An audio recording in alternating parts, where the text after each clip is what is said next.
Assalamualaikum warahmatullahi wabarakatuh.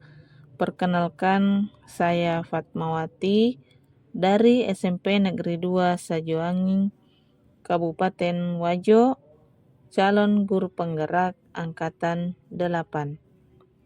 Kali ini saya akan memaparkan koneksi antar materi modul 2.1 pembelajaran berdiferensiasi. Apa itu pembelajaran berdiferensiasi?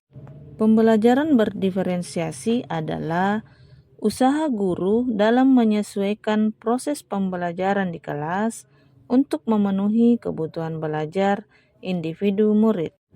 Artinya, pembelajaran berdiferensiasi adalah pembelajaran untuk mendukung semua murid di kelas kita. Maksudnya adalah setiap anak adalah unik. Mereka punya kelebihan dan kekurangan masing-masing. Begitupun dengan minat, gaya belajar, kebiasaan, pola pikir, kemampuan literasi pasti berbeda. Disinilah dibutuhkan usaha guru agar dapat memenuhi kebutuhan belajar murid yang berbeda-beda, agar mereka nyaman belajar di kelas, dan tentunya tujuan pembelajaran dapat tercapai.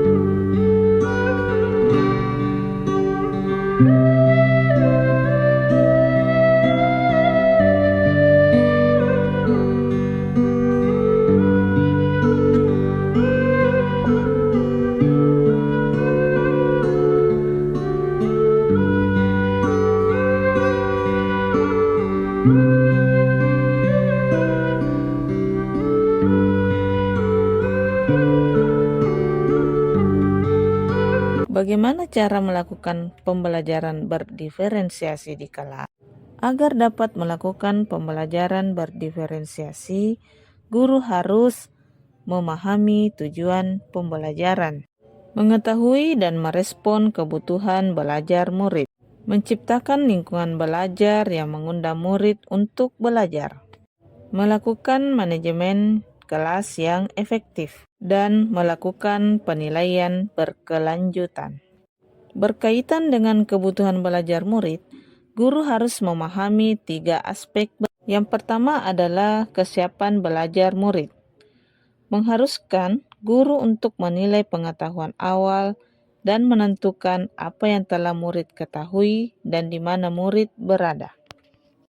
Yang kedua adalah minat murid. Minat setiap anak pasti berbeda-beda. Minat adalah salah satu motivator penting bagi murid untuk terlibat aktif dalam proses pembelajaran. Yang ketiga adalah profil belajar murid. Profil belajar murid berkaitan dengan lingkungan belajar, budaya, gaya belajar, dan kecerdasan majemuk. Kebutuhan belajar murid dapat diidentifikasi berdasarkan cara-cara berikut ini. Mengamati perilaku murid-murid, mengidentifikasi pengetahuan awal, mereview dan melakukan refleksi terhadap praktik pengajaran, berbicara dengan guru murid sebelumnya, membaca rapor murid sebelumnya, menggunakan berbagai penilaian formatif dan diagnostik.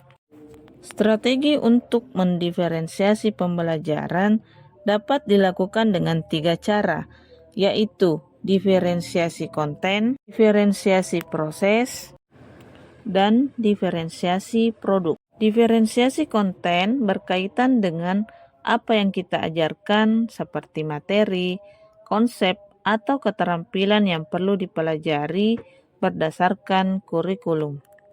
Mendiferensiasi konten bisa dilakukan dengan membedakan pengorganisasian atau format penyampaiannya, bukan mengubah atau menurunkan standar kurikulum.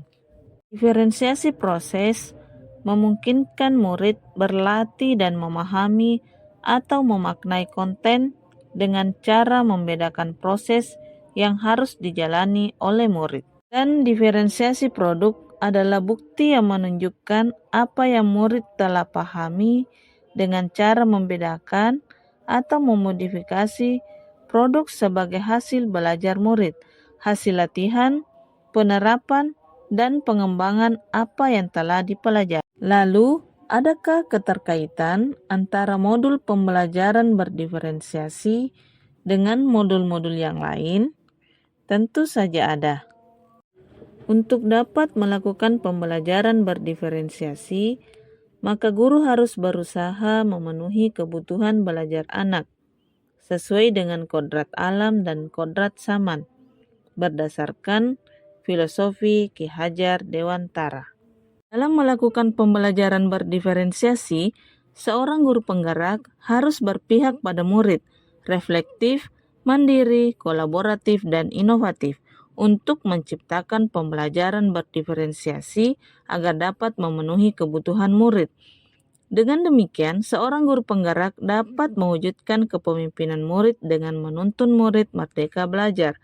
Hal ini sesuai dengan nilai dan peran guru penggerak. Pembelajaran berdiferensiasi dapat menjadi salah satu strategi untuk mewujudkan visi guru penggerak yang berpihak pada murid. Dalam pelaksanaan pembelajaran berdiferensiasi antara guru dan murid, harus ada kesepakatan kelas terlebih dahulu agar proses pembelajaran dapat berjalan dengan baik sesuai dengan nilai-nilai budaya positif. Demikian koneksi antar materi modul 2.1. Terima kasih. Salam guru penggerak.